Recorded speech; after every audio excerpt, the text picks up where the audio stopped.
ಸನ್ಮಾನ್ಯ ಡಿ.ಕೆ. ಶಿವಕುಮಾರ್ ಅವರು ಕರ್ನಾಟಕ ರಾಜ್ಯದ ಮುಖ್ಯಮಂತ್ರಿಗಳಾಗಿ ಪ್ರಮಾಣ ವಚನವನ್ನು ಸ್ವೀಕಾರ ಮಾಡ್ತಾ ಇರತಕ್ಕಂಥ ಸಂದರ್ಭದಲ್ಲಿ ನನ್ನ ವಿಧಾನಸಭಾ ಕ್ಷೇತ್ರದ ಪ್ರತಿ ಹಳ್ಳಿಯಲ್ಲಿ, ಪ್ರತಿ ಮನೆಯಲ್ಲಿ ಸಂಭ್ರಮದ ವಾತಾವರಣ ಮೂಡಿ ಬರ್ತಾ ಇದೆ.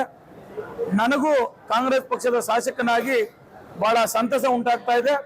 ಆ ಸಂತಸದ ಹಿನ್ನೆಲೆಯಲ್ಲಿ ನನ್ನ ಕ್ಷೇತ್ರದ ಜನತೆಯ ಜೊತೆ ಪ್ರತಿ ಮನೆಗೂ ಡಿ.ಕೆ. ಶಿವಕುಮಾರ್ ಅವರು ಮುಖ್ಯಮಂತ್ರಿ ಆಗ್ತಾ ಇರ್ತಕ್ಕಂಥ ಹಿನ್ನೆಲೆಯಲ್ಲಿ ಸಿಹಿಯನ್ನ ಸುಮಾರು 3/4 kg ಅಷ್ಟು ಲಾಡುಗಳನ್ನು ಪ್ರತಿ ಮನೆಗೂ ಸುಮಾರು 85,000ದಿಂದ 90,000 ಮನೆಗಳಿಗೆ ಸ್ವೀಟ್ ಬಾಕ್ಸ್ಗಳನ್ನು ತಲುಪಿಸಲಿಕ್ಕೆ ಇವತ್ತೇನು ತಯಾರಿ ನಡೀತಾ ಇದೆ, ಅದನ್ನ ನಾಳೆ ಬೆಳಗ್ಗೆಯಿಂದ ಸಿಹಿ ಹಂಚುವಂತ ಕಾರ್ಯ ನನ್ನ ವಿಧಾನಸಭಾ ಕ್ಷೇತ್ರದಲ್ಲಿ ಪ್ರಾರಂಭ ಆಗ್ತದೆ. ನನ್ನ ಮುಖಂಡರು ಮತ್ತೆ ಕಾರ್ಯಕರ್ತರು ಇದರ ನೇತೃತ್ವವನ್ನು ವಹಿಸಿ ಯಶಸ್ವಿಗೊಳಿಸ್ತಾರೆ ಅಂತಕ್ಕಂಥ ಭಾವನೆ ನನ್ನಲ್ಲಿದೆ. ಇದು ನಾಳೆಯಿಂದ ಪ್ರಾರಂಭವಾದರೆ 90,000 ಮನೆಗಳಿಗೂ ಸಿಹಿ ಹಂಚುವವರೆಗೂ ಈ ಕಾರ್ಯ ನಿಲ್ಲೋದಿಲ್ಲ. ಇದರ ಪ್ರಿಪರೇಷನ್ ನಡೀತಾ ಇರುತ್ತೆ. ಎಷ್ಟು ಜನ ಕೆಲಸ ಮಾಡ್ತಿದ್ದಾರೆ, ಎಷ್ಟು ಲಾಡುಗಳು ತಯಾರಾಗ್ತಾ ಇದೆ? ಸುಮಾರು 250ರಿಂದ 300 ಜನ ಬಾಣಸಿಗರು ಇವತ್ತು ಲಾಡು ತಯಾರಿಕೆಯಲ್ಲಿ ನಿರತರಾಗಿದ್ದಾರೆ. ಸುಮಾರು 9ರಿಂದ 10 ಲಕ್ಷ ಲಾಡುಗಳು ಬೇಕಾಗಬಹುದು ಅಂತಕ್ಕಂಥ ಒಂದು ಅಂದಾಜಿದೆ. ಅದೆಷ್ಟೇ ಲಾಡು ಆದ್ರೂ ಪರವಾಗಿಲ್ಲ, ನನ್ನ ಕ್ಷೇತ್ರದ ಪ್ರತಿ ಮನೆಗೂ 3/4 kg ಸ್ವೀಟನ್ನ ಪ್ರತಿ ಮನೆಗೂ ತಲುಪಿಸ್ತಕ್ಕಂಥ ಕೆಲಸವನ್ನ ನಾವು ಮಾಡ್ತೇವೆ.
ರಾಜದಾರಿ ಟಿವಿ, ಅಡೆತಡೆ ಇಲ್ಲದ ಪ್ರಜಾದಾರಿ.